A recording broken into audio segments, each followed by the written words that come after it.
mean just love God? What does that look like? And so it's important for us to kind of define that out and discover what that means to love God. And so that's what we're going to do. We're going to start, and we're going to primarily be right in Luke chapter 9, verse 23 is where we're going to be. So if you want to open up a Bible, if you got a Bible with you, you want to open that up. Again, it's on the Bible app.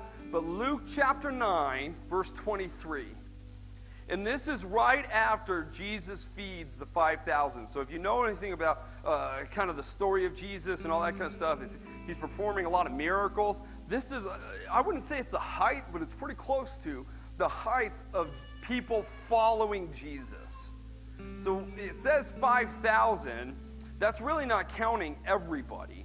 And so there are a lot of people right now with Jesus saying, hey, we're with you, Jesus. We're all about this. And so what happens is then Jesus says this. He brings this, and this is where we get to verse 29, verse 23.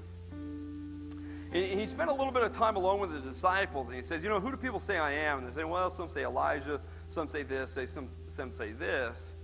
And he then says this in verse 23. Then he said to all of them, whoever wants to be my disciple must deny themselves and take up their cross daily and follow me.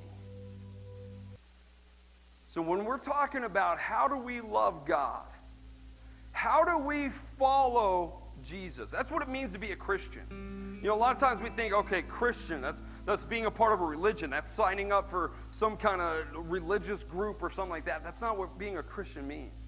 Being a Christian simply means I follow Christ, a Christ follower.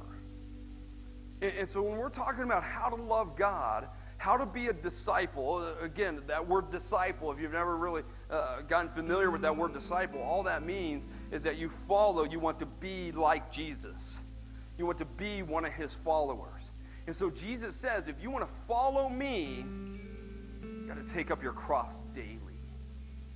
And so what Jesus is saying in all this is following Christ is an all-in commitment.